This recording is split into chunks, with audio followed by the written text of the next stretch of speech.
और अब बांग्लादेश की तरफ से आ रहे एक अजीबोगरीब बयान की बात हम करते हैं। बांग्लादेश के पूर्व सैन्य अधिकारी और वहां का जो मुख्य सलाहकार है मोहम्मद यूनुस, उसके करीबी एक नेता ने एक बड़ी अजीब बात कही है। सुझाव दिया है कि अगर भारत पहलगाम आतंकवादी हमले के जवाब में पाकिस्तान पर हमला करता है तो ढाका को भारत के पूर्वोत्तर राज्यों पर कब्जा करने के लिए चीन के साथ सहयोग करना चाहिए।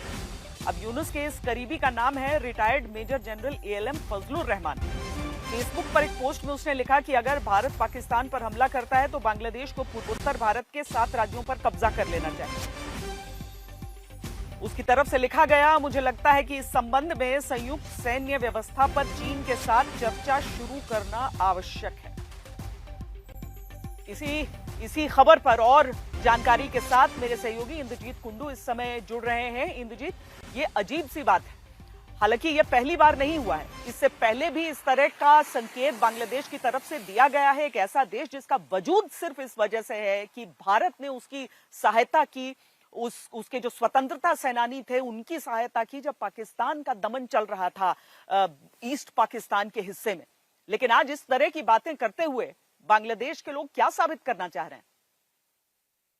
बिल्कुल, ये काफी शॉकिंग एक स्टेटमेंट है और कहीं ना कहीं ये बयां करता है कि इस वक्त बांग्लादेश की जो राजनीतिक परिस्थिति है और जो क्षमता में है, उनकी मानसिकता किस तरह की है।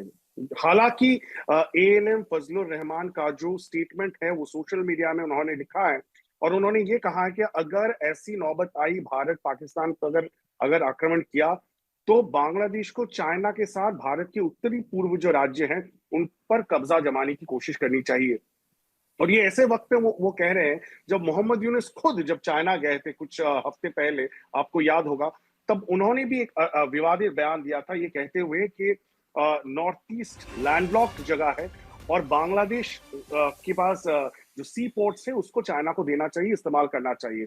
और उसके बाद प्रधानमंत्री नरेंद्र मोदी के साथ उनका मीटिंग भी हुआ है और कहीं ना कहीं इस वक्त बांग्लादेश ये कह रही है कि लेफ्टिनेंट जो मेजर जनरल फजलुर रहमान का जो बयान है वो अपना निजी बयान है और मोहम्मद यूनुस के जो प्रेस सचिव है उन्होंने बयान देते हुए सरकार से डिस्टेंस बनाने की कोशिश की है, ये कहते हुए कि उनका निजी बयान है, इसके साथ बांग्लादेश की कोई ताल्लुकात नहीं है। लेकिन कहीं ना कहीं एक मानसिकता बार बार ये बहुत बाहर आ रही शुक्रिया है। इंद्रजीत कुंडू, ये बड़ी खबर आ रही है। बांग्लादेश में ये बयान आपने सुना। हालांकि भारत लगातार 2.5 फ्रंट वॉर जिसे हम कहते हैं, यानी कि पाकिस्तान, चीन और साथ में आतंकवाद, 3 से लड़ाई लगातार भारत की सेनाएं, भारत के सुरक्षा बल लड़ते आ रहे हैं। बांग्लादेश अगर ऐसे ख्वाब देख रहा है, ऐसे सपने बुन रहा है, तो शायद ये उसके लिए ही हानिकारक साबित होने वाला है।